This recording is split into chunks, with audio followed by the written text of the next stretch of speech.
Summer, spring, and fall. Skip the winter for Nepal. Vibes in my ride. I got vibes in my ride. Vibes, I got vibes. I got vibes in my ride. Vibes in my ride.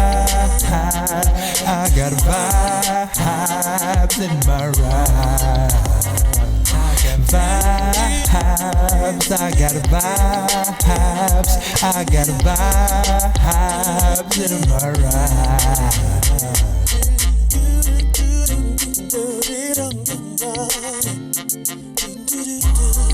It's your player partner, P. Henry Trotter the Fourth, aka Home Run Trot, aka Casino P, aka Frederick _Douglas. Please say the underscore, aka Chef P, aka Achoo, Sneeze, aka Quinn with the pen and with the lens, aka your grandmother's favorite house guest because that boy got manners. Welcome to Lunes Monday night, the recording of GSH Season 3 episode. Kobe put up them points on that boy Jalen.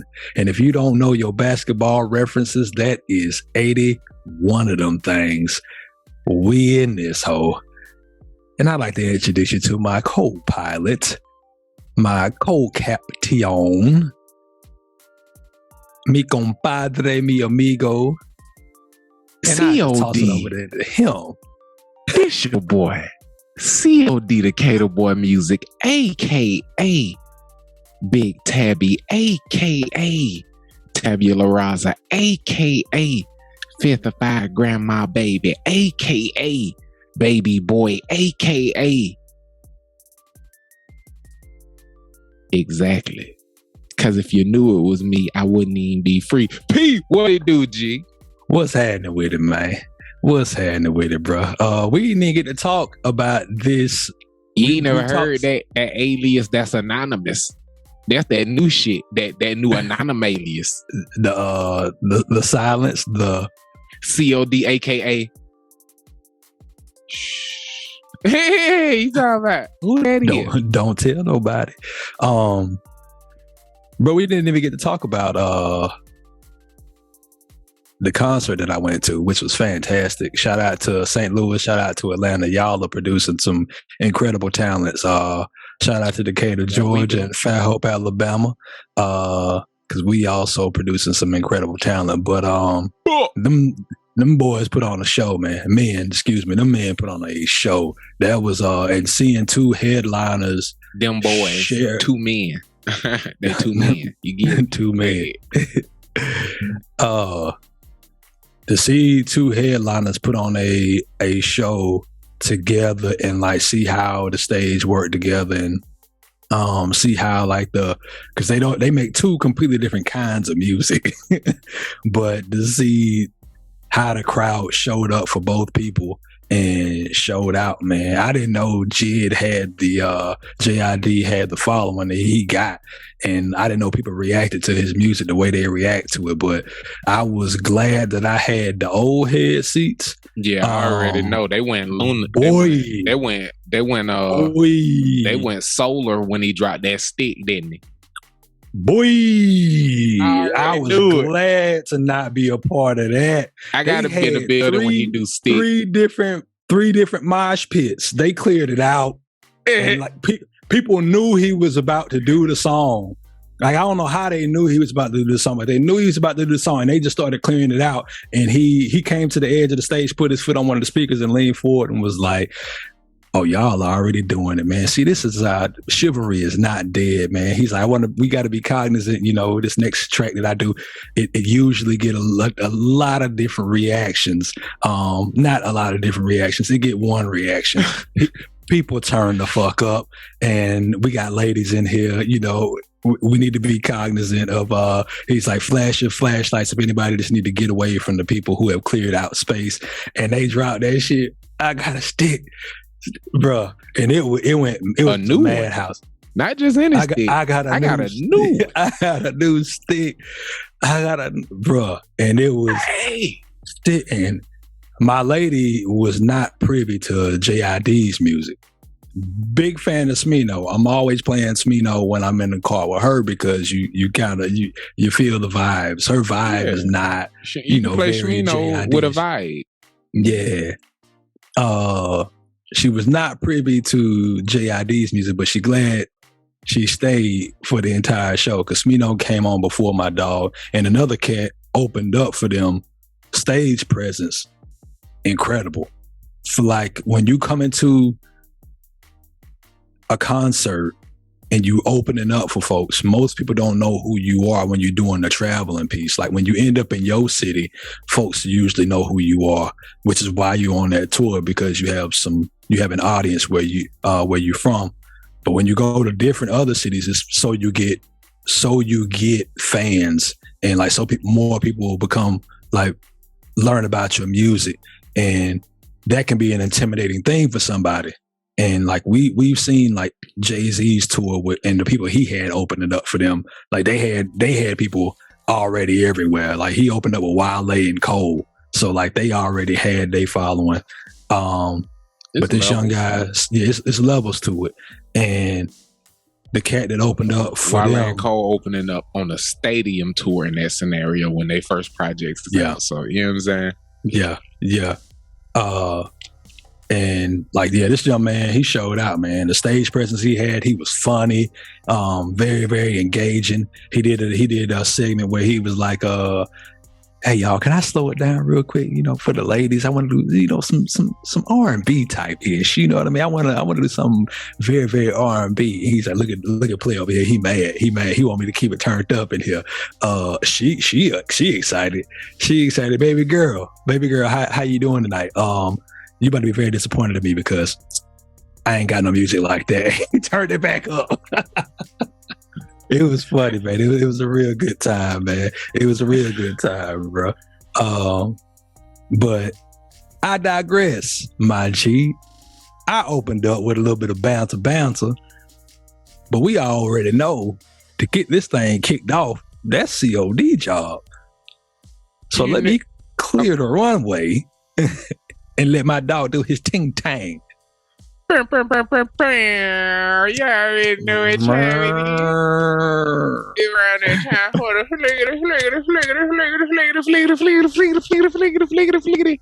Flight deck P. Can you guess what this week's flight deck is about? Deck. Let's see. The flight diesels.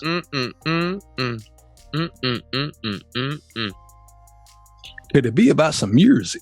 Hell nah, but this thing about everywhere around the world being connected through one way or another. You understand me? Babel, the Tower of. Whether you're a Bible guy or not, or a Bible gal, or a Bible they, you may be familiar with the story of the Tower of Babel. And when it fell, he scattered the people around the world, giving them all different languages to confound them, because together what those people could do was literally reach the heavens. You understand me? So in this confoundment of the human experience, people don't realize you can look at them folk like they your enemy or this, that, and the other, but everybody be just like us. P, I ain't gonna bury the lead. This story right here about the Taliban, P. And you know, I ain't big on giving stories on the Taliban. You feel what I'm saying? But this shit was so real, I just felt like we had to share it. You feel what I'm saying? We all about give me some headlines, and this headline is very simple. Simply, man, fuck that job. You know what I'm saying? That's this headline brought to you by the Taliban. The Taliban said they're tired of working desk jobs. This is the funniest shit ever, because only a few months ago, they were playing bumper cars celebrating taking over Afghanistan. They were out there in carnival rides. They were out with the homies on these duck boats at one point. with rocket launchers. They even took the homies out to get ice cream. And they were all posting this shit on social media, on Twitter, on Facebook. They had press conferences like this. They were like, we're the Taliban. We run this shit. And now they're tired of it. They don't want to work these office jobs. They're complaining to the media. They're legit complaining. They're writing articles about this. I'm not even joking. One dude said, all we had to do in the past was just plan to attack the enemies, and now if someone's hungry, I'm directly responsible for it. No shit, you're running a government, dude. What? This guy gets a little bit too relatable. He's like, I can't afford to live in the city that I work in, so I got to commute. This guy's like, the traffic sucks. It used to not be this bad. This dude at the bottom just discovered that if he doesn't show up, his pay gets docked. What a novel fucking concept, right? This is all legit. I'm not joking. They didn't message me. They interviewed with all these folks, and they legitimately hate office jobs. We couldn't destroy the Taliban. Office work destroyed the Taliban. Wow. What, did they have like a return to office email? Is like the CEO of the Taliban like, we ran the numbers, we ran the metrics, and everybody's more productive in the office. So come February, well, everyone 4 days a week, we're going to be there. Wow. That is... Your thoughts. Your thoughts. That's all I can really say. People talk about burnout on LinkedIn. People talk about how much they hate their 9 to 5. And it's literally killing the people who, like, these are people who would strap a bomb to their chest and run into a building full of people. And they walk into a building and sit in a fucking cubicle. It's about to break them. It's so bad. Bruh. You would strap a bomb to your chest and like your life has been about action. Bruh, it's niggas sitting in that cubicle thinking, I wish I was with the 40 virgins. This some bullshit. You know what I'm saying? My dog who didn't survive the insurgency, wow, is having a much better time than me. It's niggas thinking, why did I survive? I survived.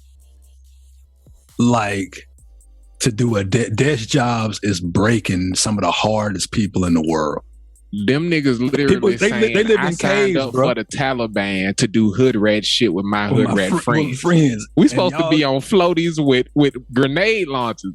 These niggas got me answering welfare food check calls and shit. Like, these niggas is in the office taking care of the country now. It is the definition of the, oh, you think you could do my job? All right, fuck it. You know what I'm saying? Go ahead. Cause that's like, man, but that's a merry-go-round, bro.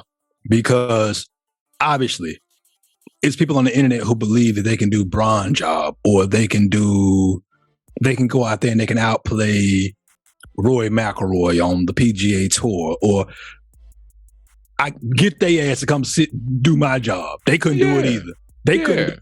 Everybody want to be an NBA athlete until they realize they don't have 100 million people critiquing how well they did their job every time they clock in.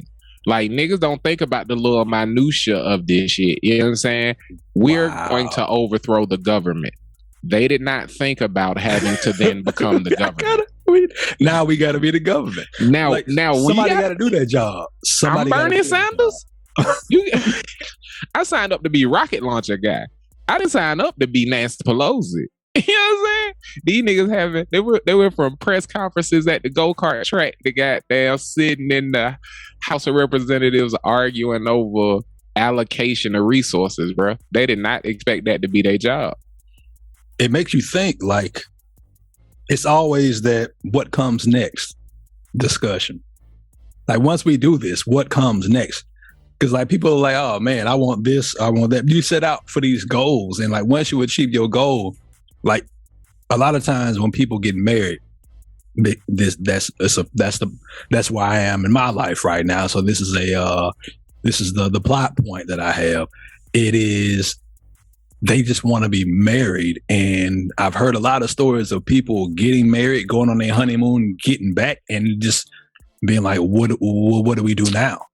Because that was their end game. It's just to get to that point. Yeah. You're like, I got like 3 partners who strippers. Some of the coolest bitches I ever met in my life. I ain't trying to holler at none of them, cause the criteria to date them is not something I'm trying to meet. Point blank, period. Like, I know what the aftermath of getting them look like, and I don't want to go through that shit. Like, the cost of living increase, the nonsense you got to deal with from their profession, all that shit. I'd much rather be their partner. You feel what I'm saying? And yeah, it is. And I don't cross no lines and no boundaries or blur that shit or nothing, because I understand once you blur them lines, they're gonna blur them lines of the shit that I don't want to do. And that's the thing. That's a really good point, bro. Is because, like, I pride myself on being able to choose. I choose women. I've chosen women over the course of my life very well. Like, I have great relationships with all my exes, and I'll say this is why. Whenever I meet somebody somewhere, and you interested in somebody, just like watch what they do. Like, watch what they do for a few minutes. Like, for a few minutes. You seen what I just said to you the other day? I was like, boy, you know they got a boy in Publix now. And you was like, oh, nah, I ain't even know about that. You see where I'm trying to meet my women. I'm trying to meet the grocery shoppers. The big boppers. You know what I'm saying? The big hip hoppers. Yeah, if you go out and then my dog will tell you, I'm meet not women wasting money. You can't be surprised when that's what y'all experience. when that's what your experience is when y'all get together. Like, you looking at her and you seeing the outward fineness, which is all like everything. $20 for drinks with an ounce of alcohol in it out of a $24 bottle of alcohol. You gonna be at that price point of paying for the experience and shit. It's only going up. The price tag only going up from there. Straight up, like. Now, you think she gonna change her habits, or he gonna change his habits because now y'all together? Like, that's not the case. And she only lead her how to go to work like a lot of folk do, and then just be a homebody. Every time she out and about, niggas is blowing money and acting like it don't matter whether it do or not. Niggas in there blowing their rent, and it ain't her job to figure that shit out. It's your job to figure that shit out. If it's my job to figure that shit out, we gonna be partners, and I'm gonna benefit from all these other niggas you fuck with who tricking. You feel what I'm saying? Square bitty. He could break you all with 1,500. We go hit Lennox. You feel? Square bitty. Yeah, girl, I got some time. Yeah, I'll be through there to pick you up about 15, bitch. I get off at 1. You know what I'm saying? Scoot that bitch over here, Lennox. Yeah, and that's what it is. What that nigga Trey Moon said. That probably my favorite song, man. Can we just have a Trey Moon show break? Oh, I do not mind Trey Moon show break. Trey Moon, hey, man, shout out to Trey, man. His first verse to How I'm Living, one of the hardest shits I done ever heard in my life. Crazy. It's crazy. And bruh, it's so apropos for Atlanta nigga shit, bruh. Like, it's Atlanta nigga as fuck. You feel what I'm saying? Get it shit to the people. He went we're in the flight that we did. I've been lying to your hoe. She said I gotta stop. I won't, but I won't chill. You better quit giving the money to shop, cause you keep paying my phone bill. I've been parlaying at your crib. Why you go chasing the bag? I'm all in your PlayStation playing your my player and your little punk or trash. Hey, I got a shooter that splat. Do anything for a bag. Yeah, I'm calling plays on your ass. Yeah, I'm calling plays on your ass. Pick and roll, we gon' give and go. Catch them niggas slipping back. Take the shot, then get back up the court. Murder ain't no different than the Ocean Drive, I pool. Hey. That was a selection from How I'm Living by the immortal Trey Moon, straight up out of Alabama, currently residing doing king shit in the city of Atlanta. Gang, gang. Radar scheme, field of dreams, if you build it and make them bitches come. You feel what I'm saying? Yeah, I thought I was going to say something different. Pete, talk to me. Bro. Yeah, I appreciate that segment, man. That was fantastic, man. Hey, we coming with it season 3. I appreciate that, G. Yeah. Can I do you a favor? Could you give me some headlines? Trying out different calls. Yes, sir, man. So, I've been consuming and I'm gonna stick with this word, man. It's I gotta find some way to plug this in. But I've been consuming a lot of consuming a lot of good shit, man, as of late. And so I got 3 headlines for you, bro. And I'm gonna need you to choose one. The first headline is Live Golf is the Wiz Khalifa of the sports world. 2, if you come for the king, you better not miss. Oh, shit. 3, you get what you play for. I thought you was gonna say pay for. I like that. Man, that second headline, the one. If you come for the king, you better not miss. So, we all may or may not be. If you are a Give Me Some Headlines fan, Cowmunity. Yeah, if you are part of the Cowmunity, you know that the 2 co-hosts of this show are big fans of the sport of golf.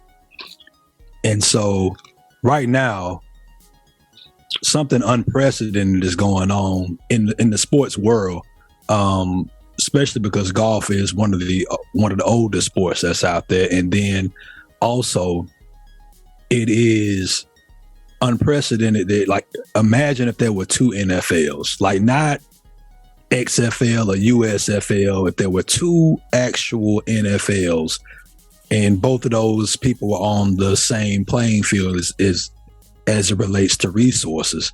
So that's Imagine what we're looking at right now. Before the merger, when the American Football League was fighting for supremacy with the National Football League. My bad. No, that's a great analogy. Is both of these, they got to a point where they merged, and I don't know if that happens with Live Golf and with the PGA Tour. It's the ABA and the NBA, except because one league wasn't black, they merged instead of absorbed.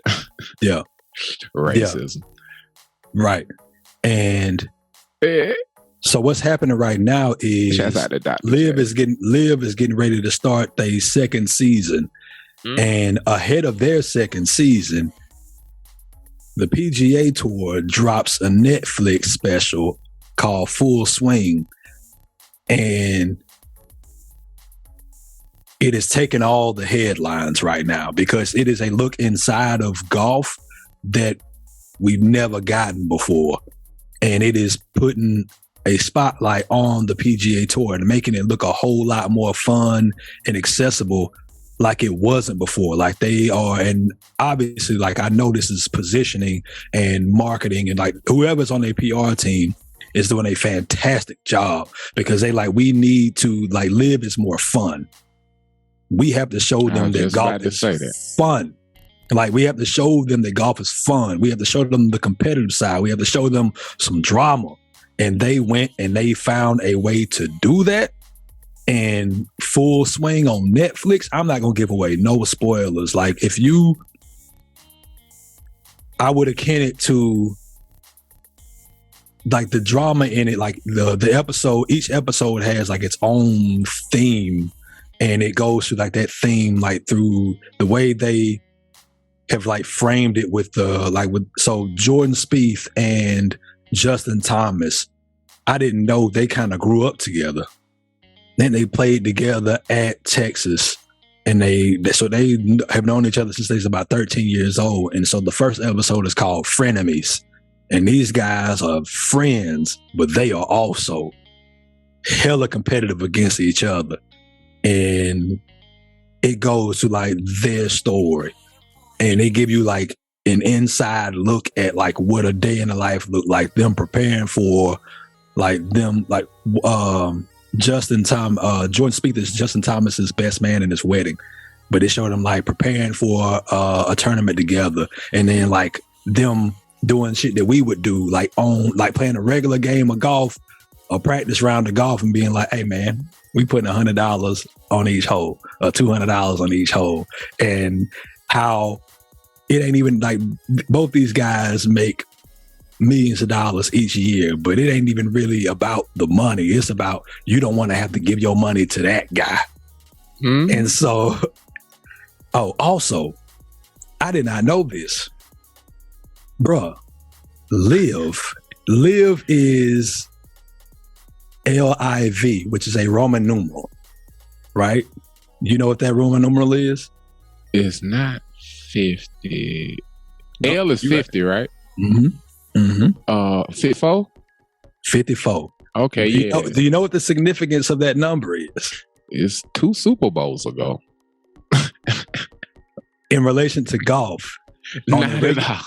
On a regulation golf round, in a regulation golf round, it is 72 strokes is par. If you shot birdie on every fucking hole, what would your score be? 54. You will be living. That's how they name their league. That shit fire. It's fire, bro. And if I could, can I put my 2 cents in? Yeah.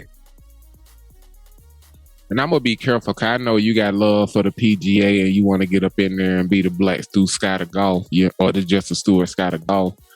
So I don't want to say nothing too crazy, but I'll use a metaphor. I feel like the PGA Tour are taxis, and Live is Uber and Lyft. Uber and Lyft. Yep.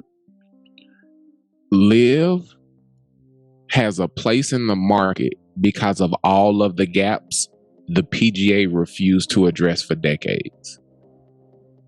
From convenience to interaction to access to storylines to making it fun and accessible to people who weren't traditionally fans of golf. Right. And that being the way to make it bigger than other sports. You have to get people who don't give a fuck about it to give a fuck about different events. People who don't care nothing about basketball check in on the finals because whoever's the champion is going to be a talking point and matter. That guy's going to be on the Tonight Show immediately after win. You know what I'm saying? Shit, they're going to be introduced to the world as a champion. All of these little things, golf has forever been like, fuck y'all on because they've made money without it. Yep. Tiger Woods, in and of itself, him being himself, being black, having all of these different dynamic aspects to him and who he is, his sheer greatness and dominance. And in a time where they were getting Michael Jordan and getting, thanks to LL Cool J, becoming obsessed with the concept of the greatest of all time, he's rising in his time and he gets people who know nothing or care nothing about golf to actually want to learn the game. So he was special. Because he doesn't get people who don't care about it to check in every now and again. He got people who didn't give a fuck about it to go buy sticks. You understand me? Yeah. So Tiger's special. So I hate to even reference him in this. But things like what you discussed happening with the Netflix show and things like that are long overdue. Like being able to book a taxi without having to speak to a soul. Them knowing exactly where you are without you having to give an address. You just being able to drop your location. These are all things the taxi industry could have addressed through the internet and GPS location long before Uber and Lyft popped up. You know what I'm saying? Right. But they're slowly starting to do things like that where you book it and then the dispatch talks to the cab driver and you just never have to talk to anyone and they're doing it on the back end. So taxis are better than they used to be, people, just like the PGA.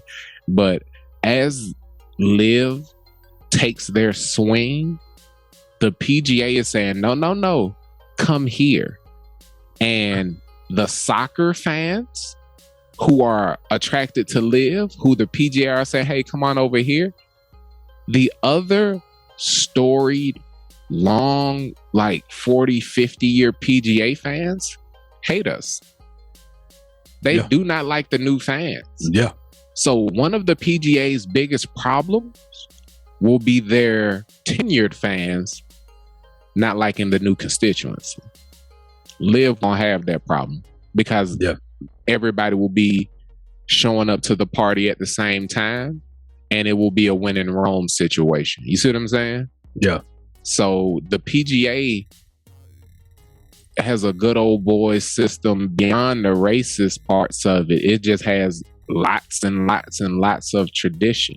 It's an exclusive group. Like it's not an inclusive group at all. And like the way that Tiger got included is because he shot better than everybody else. Like, how are you going to deny? If he get out here and he whoop the hell out of everybody, is more fans means a brighter light, and a brighter light means how you operate today will have to fall in line and become politically correct. And the bigger you become, all these little bullshit tournaments will rise in importance. Mm-hmm. And the history of the fuck shit y'all did will come to light. Yep. So the PGA has to clean up a lot of dirty laundry as they try to get way more eyes on their situation and what they do. Because there will be a J.R. Smith type nigga come through that motherfucker and win Augusta 100%. At some point. And he not gonna sugarcoat that shit like Tiger did.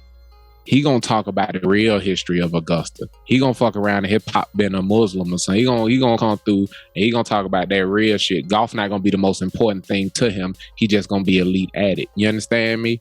Yeah. They're gonna start to attract them type of athletes to the sport if they truly expand their reach. And when they get them type of athletes, they gonna get the Kyrie type of nigga talking about the shit they feel like. And it's a whole lot of time to talk in golf. So the tenured fans are in for a rude awakening if they truly grow to prevent LIV from establishing a rival league. Your thoughts, my brother? To your one of your last points is about attracting an athlete that is elite at golf. And I don't know what his politics are because he only posts about golf right now, but there's a 9-year-old young black he said, I don't know the nigga politics. I'm pretty sure he like the animals. He probably fuck. But he's dedicated to the game. He's an elite golfer, and I want to follow his journey. I followed him on Instagram, but he is an elite golfer, and he's 9 years old. Like, he's 9 years old, and he shot a hole. He did the one club challenge where you shoot a par 4 and you see how well you can do on a par 4 with just one club.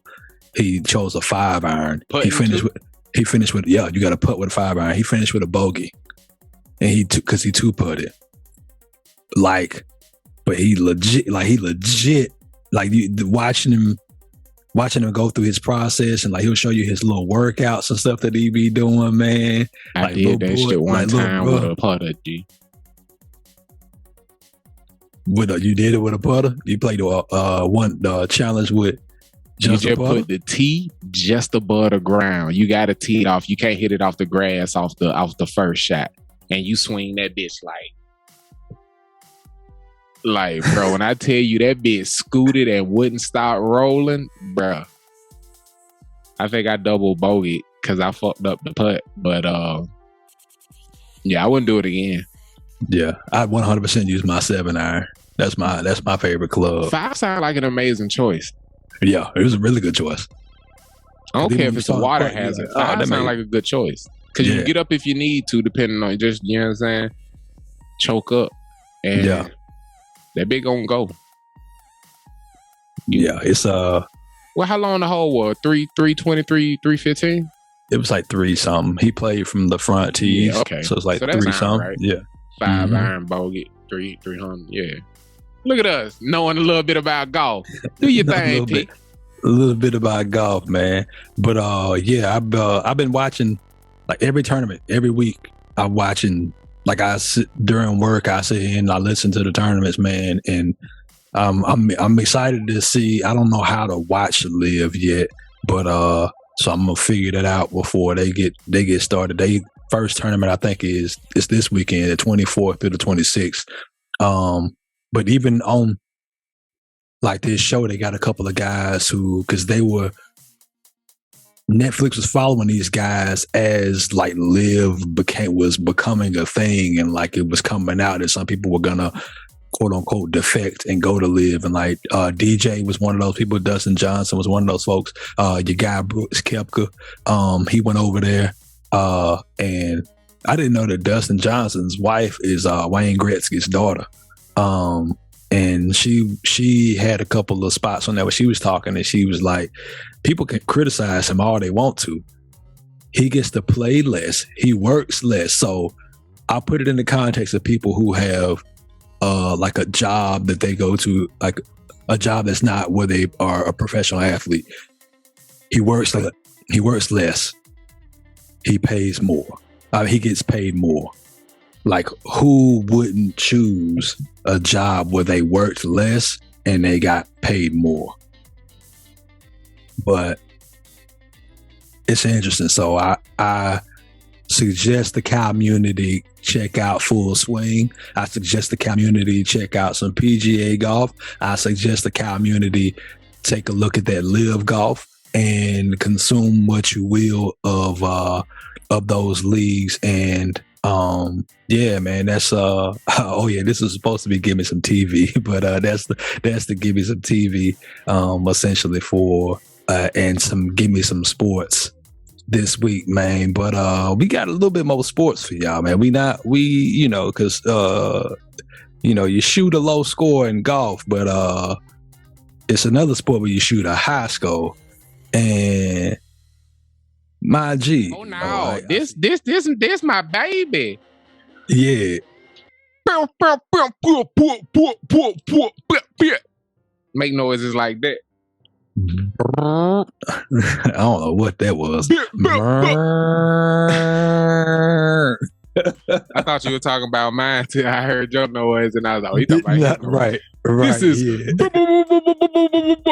Bill Russell's NBA today. You feel what I'm saying? It's my money and I need it now. You got to say it like NBA today. You feel what I'm saying? Bill Russell, NBA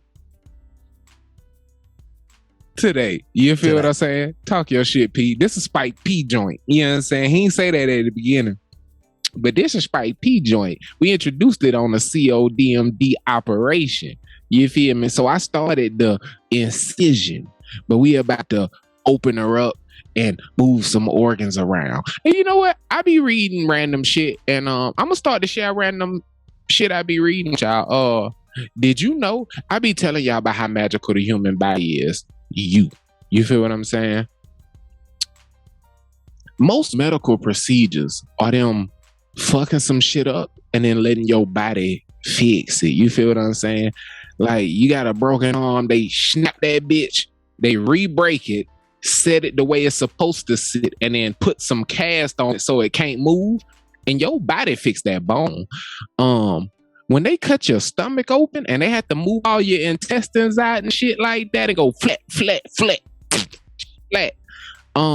Did you know that when they done, they just throw them motherfuckers back in your stomach because your body knows where your intestines are supposed to be and it repositions itself. P, talk to the people. You know that, did you? I know that shit. Yeah. It don't shock me at all, though. Yeah, like you know, I be researching all kind of shit because of the different shit I've experienced. So yeah, but yeah, random facts. Give me some headlines. I did buy the book Grey's Anatomy. Having a gut feeling, a real thing. Your gut knows shit. Your gut is you got two brains in your body. Your gut and the one they tell you about. But we'll talk later. Sound like you got three. Square business. So am I popping this off, man? Oh yeah. All right, cause we filed. I'm gonna edit some of that. Hey, Pete Gang. So, just to reintroduce the audience, if you weren't tuning in last week, what we are doing as Leron Jaimes passes, whoever he passed, the nigga that used to be number one on the all-time scoring list, we'll forget his name like you're supposed to do in history. Just like the guy who was number two before LeBron passed him, nobody really knew. And then he pop up at the dunk contest, and then everybody talking about the shit he did when he was 20, where he impregnated that 13-year-old girl, and they're like, what the fuck is Karl Malone doing at the All-Star? Yeah, you fuck number two. So fuck that other guy. We are shining a light on a guy who all too often is forgotten when it comes to the GOAT conversation, Mr. Bill Russell. And one of the things that are always used to discredit this brother is that, that was a different time in the league, man. It was only 8 teams. And we here at Give Me Some Headlines are going to, over 5 weeks, show you exactly why that is the dumbest shit you could ever think. That is the dumbest fucking argument. It is a false premise. And we throwing it away. And you're going to stop saying Michael Jordan, LeBron James, Kobe Bryant, and not going Bill Russell. Because on these teams we are constructing, it is Bill Russell's NBA today. There are only 8 teams. So last week I misspoke. It's not 32. There are 30 franchises across 29 markets.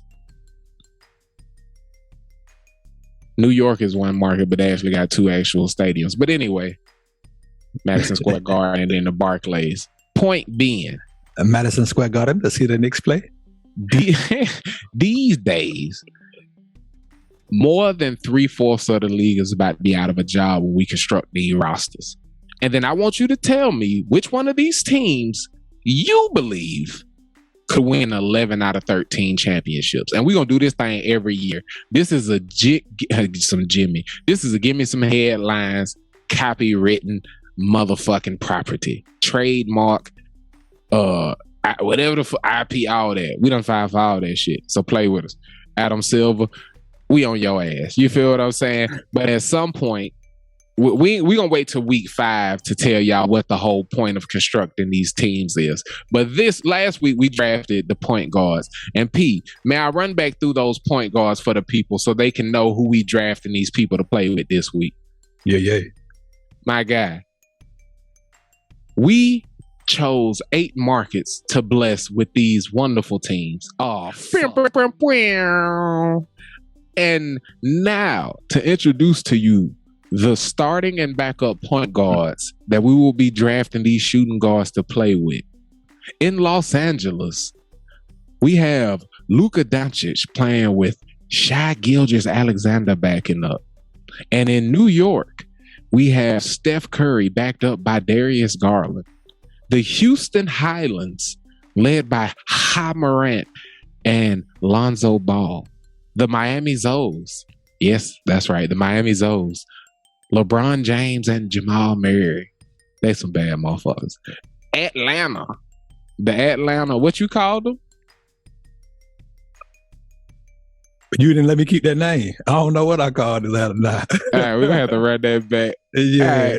Right. Got Kyrie Irving and Mr. J. Rue Holiday. I say Mr. Cause that man a man. You feel me? Shouts out to J. Rue. The Chicago 300s. The Chicago Bang Bangs. The Chicago Chief Keefs rocking out with the shooter, Dame Lillard, and De'Aaron Fox, dropping all the Cole albums. You understand me? Las Vegas CeeLos, LaMelo Ball, and Jaime Harden. Rounding out the 8 teams. You right. You know it. You know they had to get a team. The Utah Ass, led by the captain of the ass. He walk around with their booty poked out, funny enough, and love to hit men in the penis. CP3 to 6 weeks. Chris Paul and Ice Trae Young. P. Yeah. We going in that order again, man. Los Angeles getting the first shooting guard, man. Let's do some. I'm putting on my drafting glasses. Ooh, that boy just turned into a GM. P. Feel free to ask me for any information you'd like. Who are the Los Angeles? And come up with a new name every time if you feel like it. Who is Luka and Shai Gilgeous? Shai Gilgeous-Alexander playing with me? Man. Who the first shooting guard getting drafted in Bill Russell's NBA today? I feel like it would be a disservice to... Hey, hold up. Are we going to let the same team get the first overall pick? I think that makes sense because then we're trying to build the best possible team. Can they even win 11? Yeah, let's do that. Yeah, so Los Angeles, we're going to go in the same order every time. Okay, that's a bet. Yeah, Devin Booker. So for anybody with a problem with this, P is choosing who the best is every week. Devin Booker. Yeah. Okay.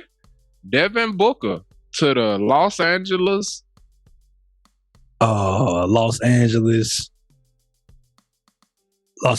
traffic cones. Them niggas is not playing no defense. You right. S03. What episode is here? 81. This is 81. Bean Bryant. Okay. So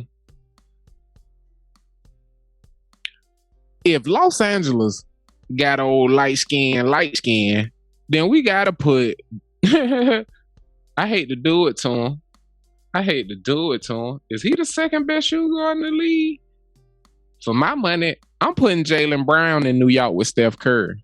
Okay.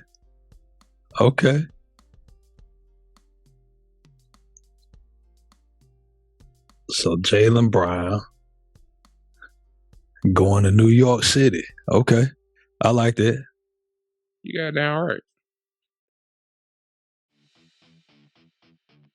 I like that a lot, actually. Yes, sir. So who you got going to the Houston Highlands to play with Ja Morant? Yeah, man. He in the starting lineup. I got a gaggle of young guns down here with me, man. Down here in the H. Give me the Ant-Man. Give me Ant Edwards. Damn. I knew you was gonna do that. Give me my dog Ant. Keep talking till I start talking on my pick, nigga. Help me out. We gonna have all the star power down here, baby. We got Ja Morant. We got, hold on, let me make sure I got my team right over here. We got Ja Morant out here. Then we got our dog Lonzo Ball, who used to live out there in LA. Then he went to New Orleans. Then he went to the Chi. Now you gonna confuse the hell out of the people. Let's only reference our cities. Then he game, cuz. Hey, all those cities got a team. You stole Ant, bro. Cause I wanted to put Ant with Bron so bad, bro. Bron, Ant, and Jamal Murray would have been fucking bananas, dog.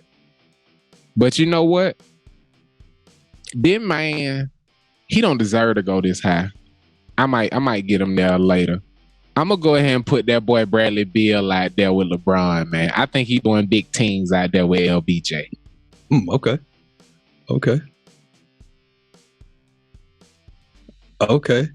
He'll definitely he'll help Bron spread the flow. He the best shooter that Bron ain't got right now. Yeah. I can tell you that. Who we got going up next? You got Atlanta with Kyrie and J. Rue. Atlanta? Okay.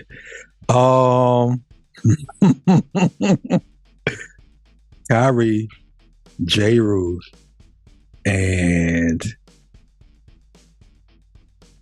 PG-13. That bitch a small forward. Nah, that's what's the other dude name? The dude with the braids. That's his position. For the Clippers, I got Terrence Mann as their shooting guard and Terrence Davis. PG-13 though, I guess. We said we gonna have him do what we want him to do. Fuck it. You putting that bitch in Atlanta? Actually, I am not putting him in Atlanta. I know who I got going to Atlanta. Bitch, Jordan I'm writing this on paper, you motherfucker. Jordan Poole. Jordan Poole. All right, nigga, you lucky he next to PG on the sheet. This gonna be hard as fuck to write the notes on. Okay, so you got Jordan Poole going to Atlanta, you feel me? Next, we got the Chicago 300s, the Bang Bangs. You feel what I'm saying? Dame Lillard, De'Aaron Fox, Donovan Mitchell. Hey, you talking about? You thought we was gonna switch up the D's? Donovan Mitchell out there with the Chicago 300s. Bang, bang. Two niggas that could drive 50? Yeah, that's tough. Do it. That's tough. That's real tough. These teams fire as fuck. The Chicago 300s. And next is Las Vegas C.O.D, Melo Ball and Jaime. Yeah, man. My dog gonna take over the city where I changed this one because it had sentimental value. Now Paul George get to go to Las Vegas because that's where he broke his leg at. Gonna get a nigga PTS down. Nah. he gonna go back and take over the city, man. He gonna take over. Okay, he put Paul George out there in Las Vegas. So I get to choose who go to the Utah ass. First round draft pick to the ass. Jaylen Brown, you lucky bitch. You lucky I put you up there. And he put Jordan Poole in Atlanta, so I can't do it to him. He got punched in the face, put him on the ass. That's just... Bro, it's a lot of whack-ass point guards, man. I mean, shooting guards out there, man. It you know really what? is. I got something for that nigga. I'm putting DeJounte Murray on the Utah ass. He gonna fight Chris Paul. We putting nothing but niggas who gonna fight Chris Paul on the ass. None of the people who gonna fight Chris Paul. He gonna beat that nigga ass. I love DeJounte. Get out there, Utah, and beat that nigga ass, bro. You and Ice Tray beat that nigga up. Yes.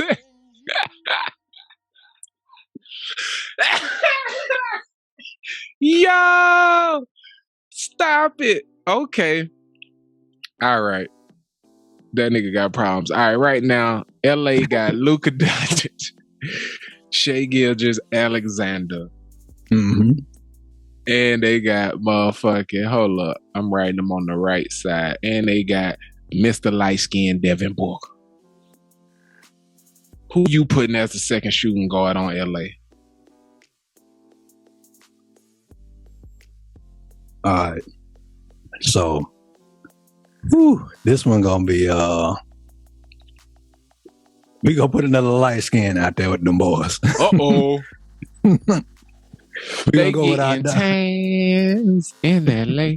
Yeah, we gonna give some boys some tans out there. Zach LaVine. I love it. If you ain't draft him, I was putting him in Miami with Bron. I'm putting all dunkers with the boy. You still in the dunkers. You a chump. Zach LaVine, Chicago. Boom. So we put him in LA. Big time. You ain't talking. New York, Mr. Chef Curry, Steph the Garland. Got Darius Garland and Jaylen Brown out there. I feel like I ain't doing them right.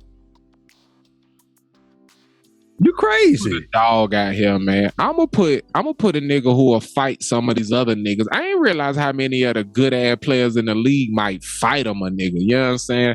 But I'm gonna put a nigga who a dog and who don't mind being a shooting guard, who not gonna be the dominant scorer, but he gonna get off every time he touch that rock. You feel me?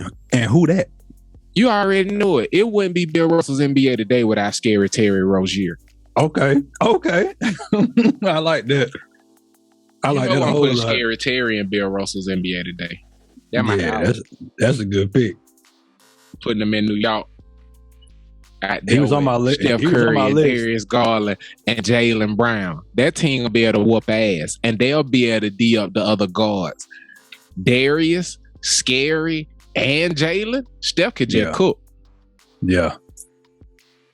Ain't no guards getting off with them three coming off the rotation.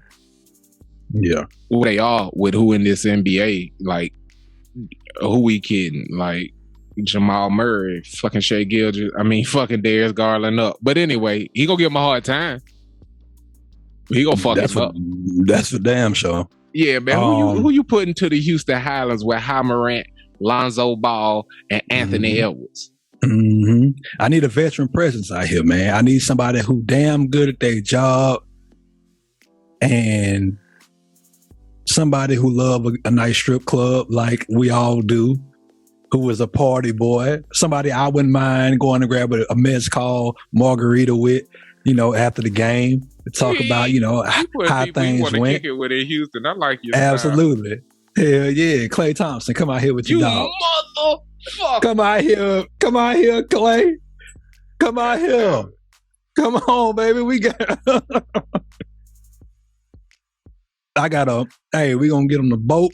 We gonna go down to Galveston. We gonna hop on the boat. It's a 2-hour flight to get to Cabo. Hey, we gonna have a great time, Clay. Come on down here to the Houston Highlands. Me, Ja, Ant Edwards. Shut up, man. We gonna keep it pushing. Clay. The Miami Zoes with LeBron James, Jamal Murray, and where he at? What the hell I write next to his name? I know who I put down there, but where his name at?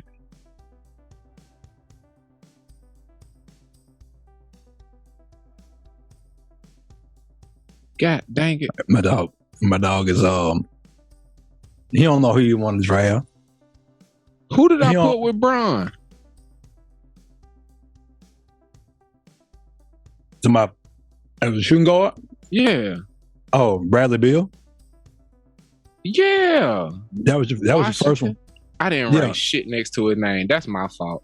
So Bradley Beal, Bron, DeJounte Murray, and just because this man ain't never been on just a stacked ass team and he deserve it. Plus he could hoop. CJ McCollum. Okay. Not DeJounte Murray, Jamal Murray. Yeah. Okay. Jamal Murray. I like that pick, honestly. I'm putting my dog CJ McCollum out there. Cause he could D up. He could score off ball, hit mid-range stupid. He could stretch the floor. And that man, he been in Portland. That nigga in New Orleans. He deserved to go down to Miami. Yeah. I already know who I'm putting in the A with my dog. So Jordan Poole got knocked out, right? He a little guy. He not wiry. He is wiry. He not a big a thick guy, That nigga put Poole and Clay in Houston, but drafting Jordan Poole first. He might get punched in the face again just because you drafted that nigga to be the starter. Clay might have to touch him up. No, Poole is Poole in Atlanta. You right. Anthony Edwards in Houston. My bad. Yes, I told you this shit gonna be hard as fuck to write down. But I got you. In Atlanta, I'm putting my guy. He a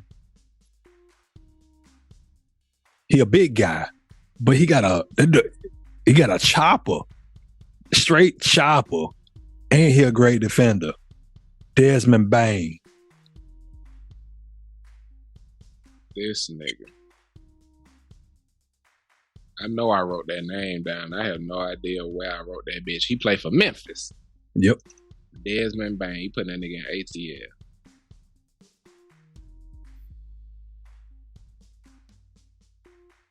Yeah, I'm not gonna be able to understand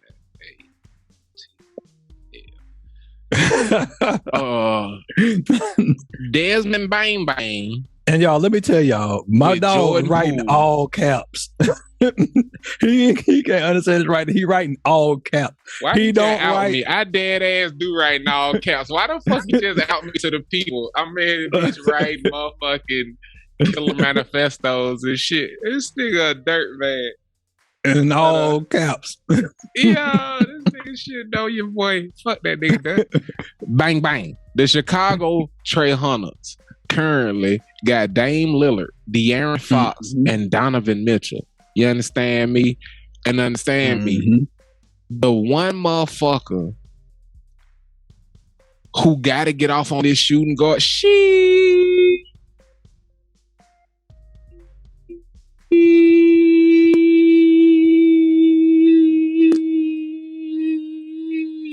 guard tilt.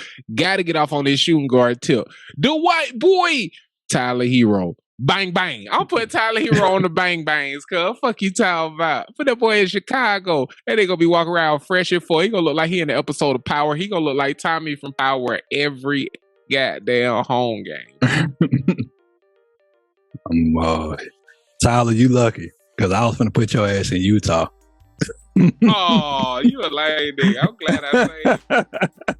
You saved buddy, cause I was finna have his ass in Utah. I'm glad you had him in Bill Russell's NBA today, at least.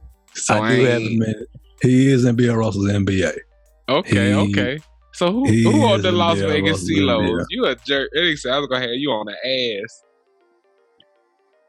I'll tell you, man. I like this guy a lot, bro. Like oh man.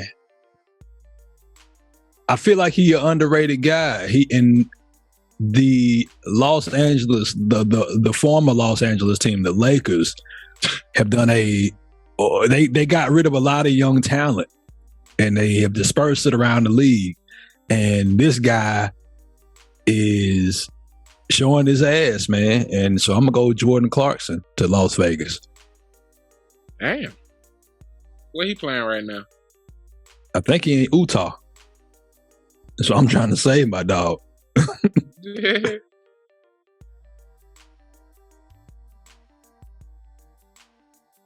Yeah, man. I like headband with the braids, dog. That used to be your dog back in the day. He got them joints straight down his face, though. He looked like a serial killer out there when he be. But yeah. If I'm not mistaken, be elevated. I think. I would hope so. The Utah ass, man. Only one more person could be out there, man. Will it be Malik Beasley? Will it be Kevin Porter Jr.? Or will it be Malik Monk? Who would fight Chris Paul is what I need to know. Would it be Buddy Hield? Buddy Hield might put them hands on Chris Paul. Buddy Hield. I think that's who I gotta go with, man, because I know who would trip him up in practice, and that's Grayson Allen.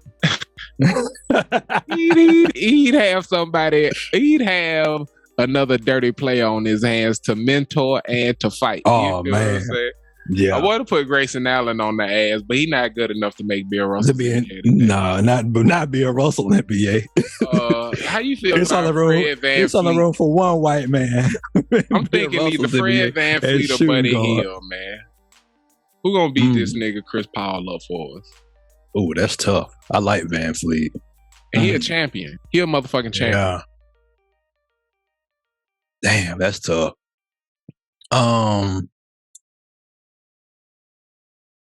Pick a number between 1 and 20. 13. All right. Buddy Hield. Buddy Hield. Beat that in Chris Paul ass for a duck. You just slid your ass right into Bill Russell's NBA.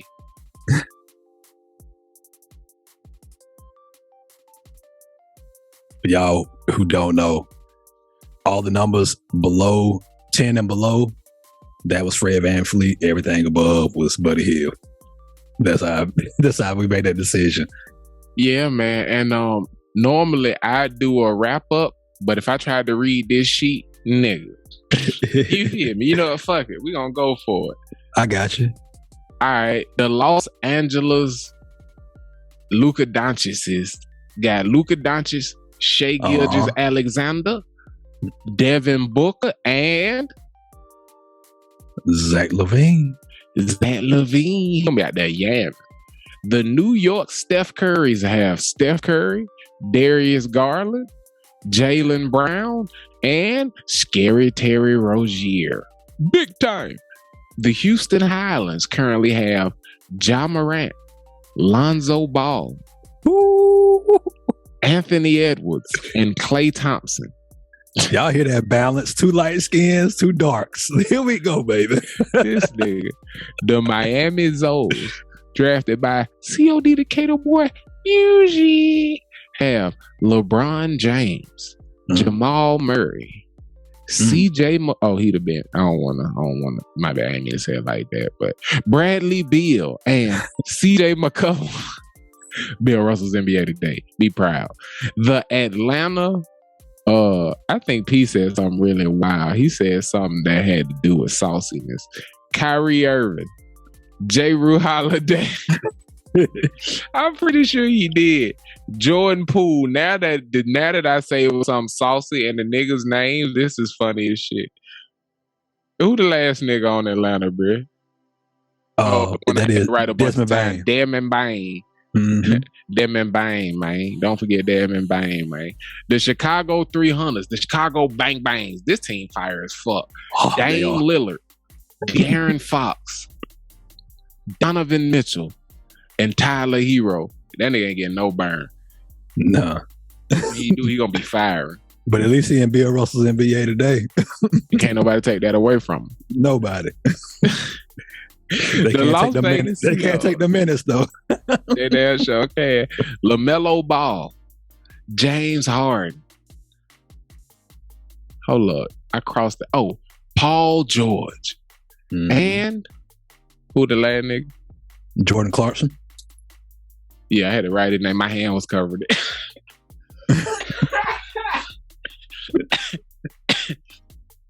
Woo! And the Utah Ass, a roster that hopefully will beat Chris Paul's, led by the captain, CP3 to 6 weeks, followed up by Ice Trae Young, and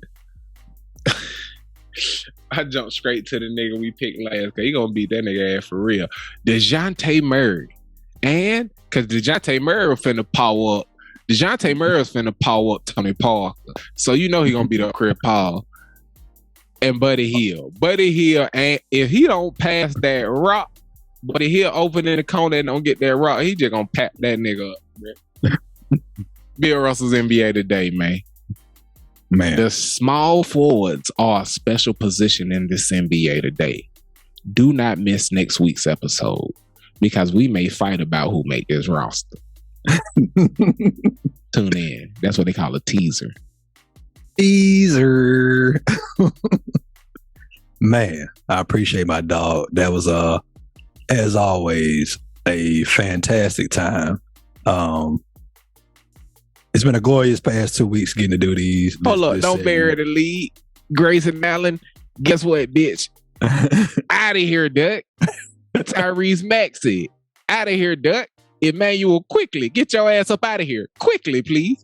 Fred VanVleet, don't miss your feet. Gary Trent Jr., tell Senior that your ass ain't make Bill Russell's NBA today. Kevon and Gary Harris. Orlando, I don't know what the fuck y'all doing. Keep them niggas. Alec Burks, Jaime Dalu. I just wanted to say your name, but you ain't made Bill Russell's NBA today. C. Bron D. Watson. The NBA app did not have y'all names. Y'all might want to call y'all team. They did not have y'all first name. C. Bron and D. Watson for Denver. They disrespecting the fuck out y'all. Malik Monk. Josh Green. Whoever you are. Isaiah Joe and Josh Giddey. Get your ass up out my city. And Devin Vassell. I can't believe that's the name. Yeah. Not in Bill Russell's NBA today. Get the fuck right up out of here. THT, blow your ass up right out of Bill Russell NBA today. And last but not least, Josh Hart and Anthony Simons. Get y'all ass out of Bill Russell NBA today. Yeah. And I promise this shooting guard list will not be the people filling out their 12-man roster when we had 2 extra spots because it was tough to even put y'all in the NBA at all. Do better, shooting guards. Do better. Yeah, that was it took effort. Do better. Man. We almost put Grayson Allen out there to beat up Chris Paul. Thank God for Buddy Hield. Thank God for Buddy Hield. My G, can I do you a favor, man? P. Yes, sir. That was fantastic. Usually I say hood, but as I do every week, I ask you to do me and the audience a favor and tell me something good. I will, man. This week's Tell Me Something Good is also in the next installment to Blownership. If you don't know what Blownership is, that is Black ownership. We are 4 people owning their ideas. And it may not sound like this is something good, but it really, really is. And so where does Black ownership start? It starts with your education. And HBCUs, there are, at their height, historically black colleges and universities. There were 136 accredited universities across this nation. Today, we are right over that 100 mark with 101 accredited universities across this nation. In the year of our Lord 2023, the 21 million college students that are in the United States, of those 300,000 are being served by historically black colleges and universities. And that number is starting to grow. And the reason why I want to bring some attention to that growing number is so we have more Blownership. And this is the reason why we need Blownership. C.O.D, do you know who Alan Emtage is? Emtage? E-M-T-A-G-E? No, I'm not familiar with him. Educate me. I will educate you, my G. Without this black man, shout out to him because he was born in the country that gave us Queen Riri. This man, Barbados for uninitiated. Barbados. He's Barbados and Canadian bred. Barbadian, cuz don't bury the 80s. Barbadian, yeah. This gentleman in 1989. He Carbonadian. He a soda. He Carbonadian. Caribbean. That's where my dog got that from, if you're following along. In 1989, Alan Emtage was a systems administrator. I took Canada, I took bar and I made car, and then I took bar and I took Canada and I made band, Carban. So I made both beginnings. The beginning, like ScarJo would have been ScarJo Jaska if they did both. You see what I'm saying? That's how I got it. Carbonadian. I just found the title to this episode, ScarJo Jaska.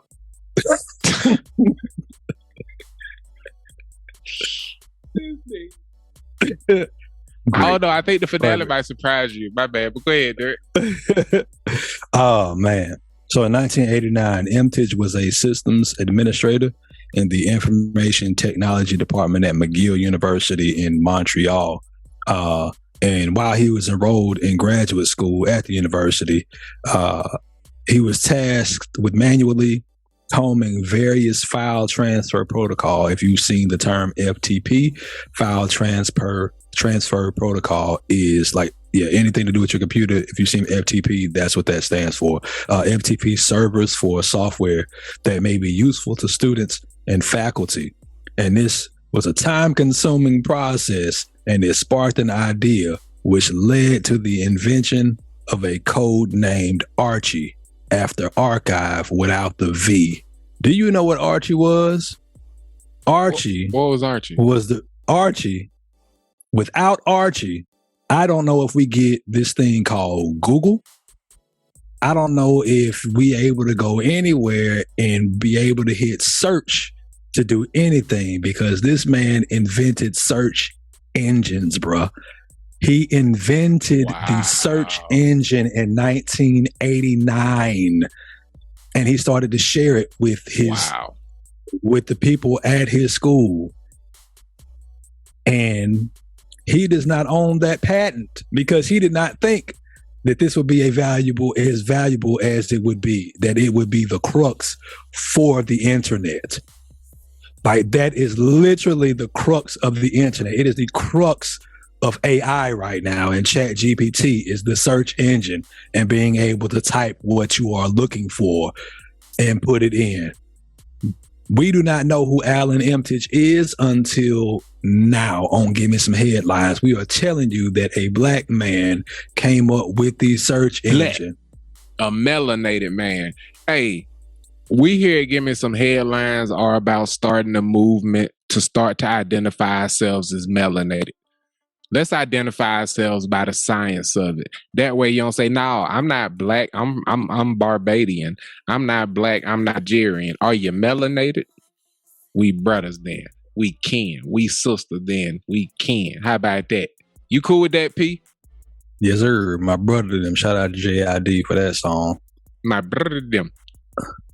I can roll the R's on anything. Shouts out the never mind. She knows she But yeah, man. Shout out to our brother, Mr. I like Allen that it didn't switch to me and it had to see your face on there, so it got your reaction instead of what I was doing. You saw what I did when I did that shit. Yeah, you hit the Nick Cannon. That the conclusion? Man, but I want to give you this stat. As of January 2020, 4.54 billion people were active internet users, encompassing 59% of the global population, surpassing the 2017 prediction that only 53.7% of the global population would be using the internet by 2021. Many of these users use search engines to find specific information, ranging from recipes, historical documents, news updates, videos, and so much more. Dog, my boy said every now and again I interact with somebody who's a real idiot, and I think to myself, yeah, but do you know what? I invented the search engine. What you got for me, man? We gonna switch up how we do the drop in to the finale of the week, man. I'm gonna explain my background with a video from the internet to close out the episode. You feeling that, Pete? Yeah. I played dead, and the Dolphin pushed me to safety. The reason I was the first one to ever do this, the man said I was the first one to ever do this, but I watched the Animal Channel before I went over there. And if you play dead, a dolphin will push you to safety. And look at this motherfucking shot. Bury me with the Dolphins, bitch. Boosie is a motherfucking national treasure. Economic.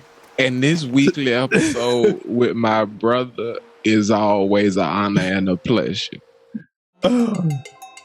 We had Give Me Some Headlines believe that whether it's a smile, a laugh, or a headline someone might not have got if you didn't give it to them, it's always better to give. Nigga, who died? It's always better to give than it is to receive.